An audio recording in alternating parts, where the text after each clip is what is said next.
La cité Tunkalafia pour la diaspora malienne à Banankoroni. Vous résidez à l'étranger, vous souhaitez faire partir du projet de la nouvelle cité moderne de Tunkalafia à Banankoroni. Envoyez rapidement votre demande de réservation par WhatsApp au 00336 41 94 03 80 ou au 00336 77 83 04 14. La cité moderne Tunkalafia sera composée d'une vingtaine de maisons individuelles sur des parcelles de 300 mètres carrés, des appartements, des espaces verts, des aires de jeu pour enfants, salles de sport, etc. Le tout sur 1 hectare de terrain clôturé. Après l'acquisition des parcelles, vous avez le choix entre la construction avec Tunkalafia d'une villa 3 chambres plein pied à partir de 26 millions de francs CFA ou d'un duplex 4 chambres à partir de 35 millions de francs CFA. Vous pourrez aussi faire le choix d'acquérir un appartement en copropriété dans un des immeubles de la cité à partir de 17 millions de francs CFA. La parcelle de 300 mètres carrés est au prix de 4 500 000 francs CFA, payable en une seule fois ou sur 12 mois ou 18 mois. Le plan de financement de la construction se fera par la suite, soit en individuel, soit dans un groupe de tontines de construction Tunkalafia. Le projet de cité Tunkalafia à Banankoroni, un havre de paix et de tranquillité pour un séjour ou un retour au pays serein et en toute confiance. Avec Tunkalafia, pour chaque Malien de l'extérieur, une maison à l'intérieur.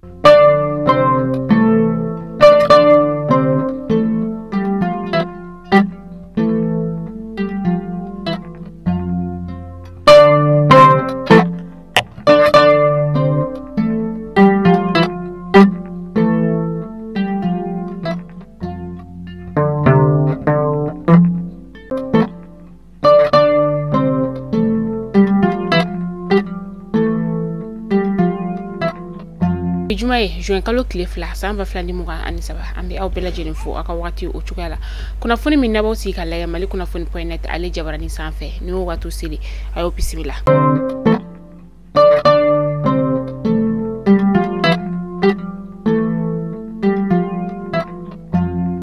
Kuna fondamnala bi wati damadama ODP ani sariya sun faleni kalafilu uluni nyonche femi anga chama fanga jamana marabagoy ulu kon ya ira kafo ko bara bela jelen kon la benenu kabe ni kalafili mamina kan ke juin kalo kleta ani shegi nataina mamunu be no sa ni bara yira konte ulu fela ko eno o fanga sina maton mawi ni wati na ulu kon sigilenu nuka utake flali anga jamana marabago ulu ya ira kafo ko tomoktuna lamini mobti direi burema kataka se ansongo koro tenagu bayangara ni ndugu kelengel na bela jelen koniye uka kala filmina ni ka ulu soro ala ni operation tilekura ulu sababu ya uyeni minanta ni ngatanu ye pangurumfe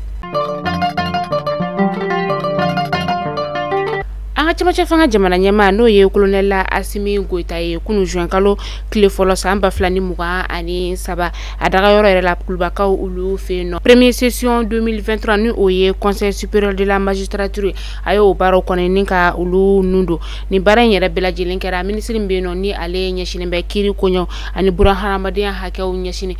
kon kera ale nyana ni oye Mahamadou Kasugi Mohamed Yusuf Bachili ni bebali wele ko Arashbash koni de maka sebe ni ka odo monsieur Idrissa Amidou Touré ale jugala ni ale ye tribunal la procureur ye communicat la ni oyanga sigida o 99 Arashbash ale koni de maka sebe ni ka odo kuminasa ode ka fo ko ale koni minena mina ko jugu o la ni ga takana ka soro mina ku yarete ala de maka sebe kon dona me kalo klibisi bani kilente meni samba flani muga anisaba Banka se préfet danka ale koni bara ni ka odamne me kalo klimuga ani kononton temene ni ale majan kone koni ani dugulama usigira ni ga nyogon kuma nyogonya sika kuma nyogonya yera konna la sa aya ira ka foko abena bara ni ka ota atachugala wa ani dugulama dugu kontanya bsa ke tugu minakanya abena ikesiri ofe kosobe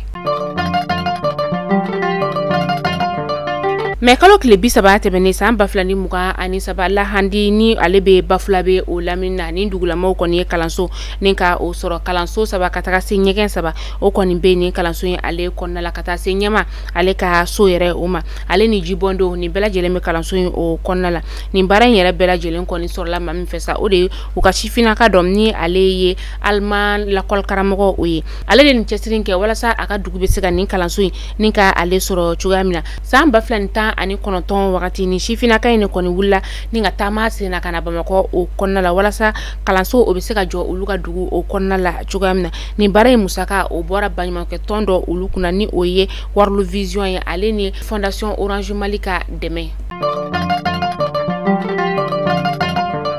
Amita ko kan kibaru la ambita Senegal kaw ka jamana o kɔnɔna ni wagati na a gannen be kosɛbɛ Senegal kaw ka jamana o kɔnɔna la ka sababu kɛ u ka fanga sinamatɔ maa min be yen nɔ ne o ye Ousmane Sonko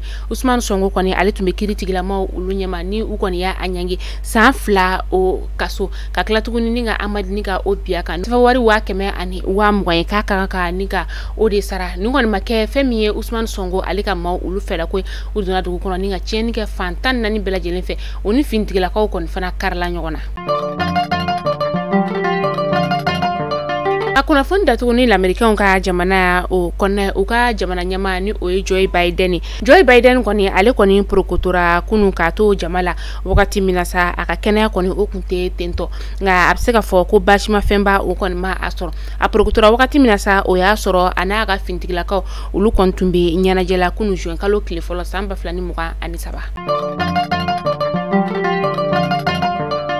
Mali kunnafoni jabaran lajɛbaw kunnafoni damanan tun bɛ an bolo kɔrɔ bi jumadoya na ni k'a da kulo kan o de tun ye ni tunga lafiya ale de an ka kunnafoni ale ye jukɔrɔma donoba ye ni wagati in na maa minnu bɛ yen nɔ n'olu bɛ fɛ ka u tɔgɔ sɛbɛn tunga lafiya ma olu ka tɔn na n'an ko ma ko tɔntin na o kɔni tɔgɔ sɛbɛn daminɛna san 2024 ta o daminɛna tɔntini o ye groupe 2 de ye fɛn min ye Villa Simple ka taga se étage ma ne maa min bɛ yen nɔ i bɛ fɛ i tɔgɔ ka sɛbɛn Villa Simple ale ta la sa o de ye 580 € i bɛ o sara kalo o kalo o bɛ bɛn sɛbɛnwari miliyɔn 20 o wɔrɔ ma mɔgɔ min bɛ fɛ ka étage de fɛnɛ jɔ o étage fana euro wari 780 n'o ye 780 € kalo kalo i bɛ o sara o bɛ miliyɔn 42 ma o kuma la sa ne maa min bɛ fɛ i tɔgɔ ka sɛbɛn i bɛ weleli kɛ an ka nɛgɛjuru sira la 72 18 42 47 maa minnu fana bɛ yen nɔ n'u b'a fɛ ka weleli kɛ an ka nɛgɛjuru sira la an b'a fɔ ɲɛna weleli ale bɛ daminɛ nɛgɛ kanɲɛ 10 o wagati n'o ye sɔgɔmada nɛgɛ kanɲɛ 10 wagati ka taa se nɛgɛ kanɲɛ 18 o wagati ma a b'an wele ka taa bilo la n'o an ma wele se ka o wele lasɔrɔ a b'a kɛ o dugusajɛ sinon n'o wagati kɔni tɛmɛna